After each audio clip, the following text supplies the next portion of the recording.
Now today's video is brought to you by a Patreon member of mine called Marlene. And Marlene said to me, how do you paint something that's white without the use of a background? Or how do you paint something that is white with the use of a background? I'll show you the techniques I use to do both those things and also a few little tips and tricks along the way within this video. So let's get them brushes wet and let's get started. Now when you're painting around something that's white, what you need to do is make sure the outline is barely visible like this one here. Look, I've left this quite dark on that side, so basically you can see it on the camera. So what you need to do first is wet the background and do this 2 or 3 times, just to ensure the paper stays wetter that little bit longer, allowing the water to soak into that paper. Let it sink into it. I'm going to go for a little bit of blue. This is cerulean blue, quite watery. We'll drop that onto the paper first of all, as close as you can to that petal. And this will allow that petal to stand out as well, all the way around, and let it fade out towards that background. And the same down below. This is a granulating colour, so it will go all bitty, but that's okay. Drop another colour in there. I don't know, should we go for a little bit of red? Yeah, a bit of red in there. Don't really mind really. So that's going to turn probably a little bit more purple, like a purpley red colour, quite nice. The darker the area you put in the background, the more the white will stand out. In this case, the more the petal will stand out. And my advice to you when you're working on something like this, try it out first on some scrap watercolour paper. I've got plenty of scraps here to give you some general idea. These are kind of failed paintings, as you can see here. So use the back of those failed paintings to use as testing strips. So you can just test out those ideas before you go to your main painting and see if this method works for you. And the video you can see now is the one which I filmed when I painted this flower for the first time. And I did that as a video lesson for my Patreon members. Yeah. But now the white of the petal stands out really well.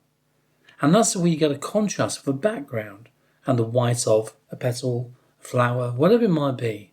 Let's give it a quick dry and I'll work on the next one. Now when you're working on something such as a bird of prey, or any bird for that matter, very often you've got feathers sticking up in places, haven't you? So I've already applied the masking fluid, as you can see from the video here, and I use a cocktail stick to flick up some of those feathers as well. I'll show you the effect of that on the white feathers shortly. Clean water. I'm going to use a larger brush for this one. This is a size 8. I have to look then. I know. A size 8 brush. And unlike the Snowdrop, you don't have to get too precise with it. And all you need to do is paint over that masking fluid, not all the way over, probably about halfway across it, and then work your way around the image. So for this I'm going to go for a darker background, not pitch black or anything like that, but quite a rich dark background. Let's go for this green first of all. A really deep sort of sap green, isn't it? We'll pop that one on. Look how rich that is. Oh no, that's really rich. Very rich indeed. I'm going to go all the way around with this. I want to make sure that those white feathers really do stand out. I want to make sure this is quite dark in places. It doesn't need to be dark all over though, does it? Not really. Now the opposite of green on the colour wheel is red. But I think I'm going to go for this one, which is the Indian red. It's quite a bit of a sort of off red, isn't it? It's not a bright red at all. But it's a nice colour to go opposite the green. So I'm going to put a bit down there. Blend it in. Give it a little bit of gentle persuasion along the way. Maybe a little bit of brown as well in there. Anything will do that's going to be dark. And once it's dry, we'll take away the masking fluid and we'll see how well that dark edge will make those white feathers stand out. I did paint this as a video lesson as well. And we'll obviously pop the link for any of these tutorials in the description down below for you. Right, I think it's just about dry now. Make sure your fingers are nice and clean. And I mean really clean. Okay, really clean like that. Then start to remove that masking fluid and roll it as you work your way in towards the subject. Because when you're working on a main painting, for anything like this, any detail painting as well, the last thing you really want within a background are tear marks.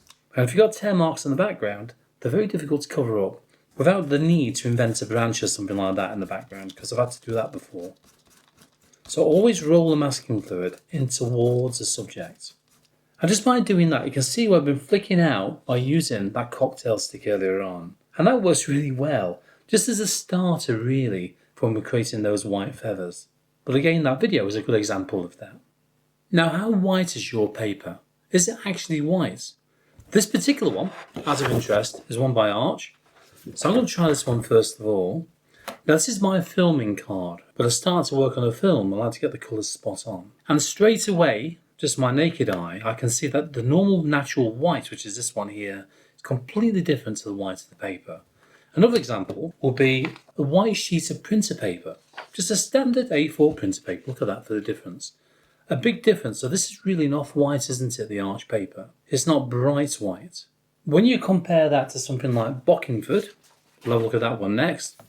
This is another one I tend to use on a regular basis. You can see instantly from Bockingford to the Arch paper, this is definitely whiter than that one, isn't it? But not as white as a white sheet of paper. This is Saunders Waterford. A lovely paper to work on as well. All three of these papers are nice to work on. But again, is it really white? Well, not quite. Nearly, but not quite. And also my filming sheet here, this is a white we tend to set our cameras to. So this is an off-white compared to the whites of the paper. There's so many different whites, isn't there, out there? So when you're working with white paint, and I've got some different manufactured ones here. Look at that one, scrap watercolour paper again. This is one provided by a company called Paul Rubens. It's got a bit of a glitter inside that, which it has. It does show through a little bit. Not much, but a little bit. But how well does white paint stand out on white paper? Let's have a quick look. So if I mix this, so it's really, really creamy. One by Shin Pass. And there's a variety of different whites on the market you can use as well. That's the one in question, look. That's their colour design one, which is quite nice. And it does work really well. But it depends on how creamy that white paint is. So if I pop a little bit more in there, a little bit of binder in that tube, which there very often is with all these sort of things. I don't waste paint though normally. I'll try and save the whites especially. I try not to waste paint because it can come useful when you're working with it for another project. So let's just try that white paint. We'll try it on the shiny one first of all. Not that you can see the shine on the screen here. And that's white. Does it stand out? To the naked eye, for me, it does stand out. What about this one? White paint on white paper. Again, to me that stands out quite well. So if I just angle those both to the camera for you before everything slides off my table here, you can just about make out the two whites on that paper, can't you? And where they are. And that actually looks more to me like a bluey white, really, because of the colour of the paper. So if you've got a different variety of papers, then try that out first before you go to that painting to kind of see the effect of using something like white paint. There you go. And opaque white as well. Not semi-transparent, but opaque. So again, that all depends on how white that watercolour paper truly is. Now look very closely at where those shadows are on animals and birds. You very often see like a receding edge where you can see blues and grey tones within it. And this in turn helps to create the shape of those areas. And also, you sometimes get reflective light as well. So bear that in mind when you're working on a painting. Because a white bird, animal, flower, whatever it might be, can very often reflect some of the colours surrounding it as well. So if you've got a bright pink flower near a white petal, very often that white petal will show some of that pink within the colours. So it's really looking very closely, and I mean very closely, at that reference photograph. Now I mentioned the Snowdrop earlier on. Let me show you some clips from my main video tutorial on Patreon on how I painted a white petal of a snowdrop without the use of a background. You see, initially in the early stages when you're working on something like this, the petals are looking more of a sort of bluey grey. But really when you start to add the contrasting colours within the painting, the petals start to give the impression that they are white, but with a few shadows to give the impression of shape within those petals. So really it's all about having something to compare it to. Now with the snowdrop I didn't use any white paint at all. Whilst I'm working on these petals I'm using different shades of blues and greys. Even though when you look at this now, you think, well hang on Paul, that's not white is it? No. As you can see, when we start putting the greens on, the petals instantly start to look white. And because my paper is not white, it's like an off-white colour, that also enables the petals to still look white. Now I do have quite a lot of videos on here on working with white paint. So I'll pop one of my favourite ones to the top right hand corner of the screen for you. I'll see you there.